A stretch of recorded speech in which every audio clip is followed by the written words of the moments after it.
Bagobo. Ano nga ba ang bagobo?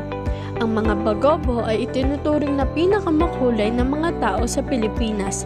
Mabigat ang pagbuborda ng kanilang damit na abaka na may mga kwintas at tahi. Gumagawa din sila ng pinong gawaing matal, gumagawa ng tanso at bakal at kilala sa kanilang mga betel box. Saan matatagpuan ang bagobo? Matatagpuan ang mga bagobo sa mga baybayin ng Golfo. Ang mga bagobo ay binubuo ng ilang mga angkan na kumakatawan sa isa sa pinakamalaking grupo sa mga katutubo na matatagpuan sa bandang timog ng Mindanao. Tribo ng bagobo ay nahahati sa dalawang grupo. Ang isang grupo ay nakatira sa bulubundokang rehiyong Davao City at Bukidnon. Ito ay sa pagitan ng dalawang ilog na Pulangi at Davao River, at ang ikalawang grupo ng bagobo naman ay nakatira sa burol na bundok, Apo, na minsang namuhay sa timog at silangang bundok na sa Mindanao na matatagpuan sa Pilipinas.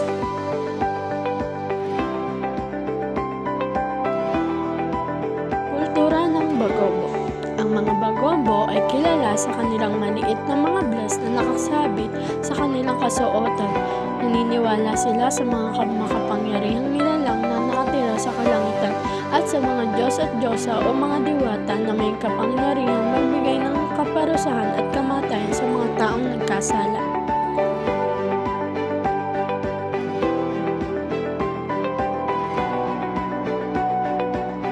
Ang mga bagobo ay isang mahuhusay na tao, nagsasanay sa agrikultura, gayon din sa pangangaso at pangingisda. Ang kanilang pangunahing pananim ay palay, na kanilang itinatanim sa mga lupain sa gilid ng bundok. Dahil ang butil na ito ay ang kanilang pangunahing pagkain, ang buong gawain na paglililang nito ay higit sa kanilang mga paniniwala at gawain sa relihiyon.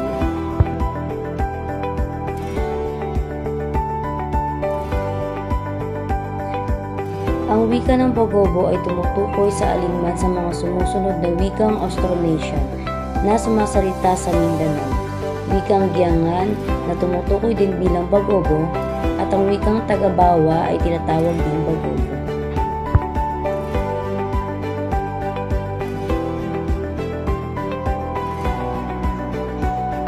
Hindu religion. Nabuo ang tribong bagobo na ang mga practitioner ng Hindu ay nagdala sa kanilang kultura na may halong Sri Vihayan at Mahapahit na mga kultura ay tumatago sa Mindanao. Ang mga taong ito ay nakipaghalo sa mga katutubo at humantong sa pagiging isa sa mga pinakatanyag na tribo sa Mindanao. Paniniwala. Naniniwala sila na ang mundo ay nahahati sa apat: ang langit, kalupaan, kailaliman at kulaguan. Langit ang kalangitan o pasag, yugsod, tumamasak. Kalupaan, yugsod ni may buwan. Kailaliman ng lupa at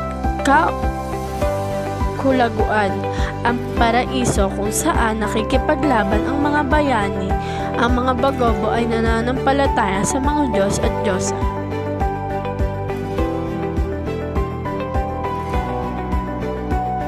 Katangian. Kayumanggi, ang balat, makapal na labi, pango, brown at itim na medyo kulot na mga buhok, maitim at mabibilog na mga mata.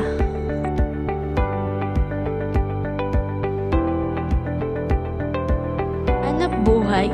Ang mga hanap buhay nila ay ang paghahabi ng abaka, paggawa ng damit, paggawa ng basket, palamuti sa bahay, at katawan. Isa pa rito ang paghahabi ng tela.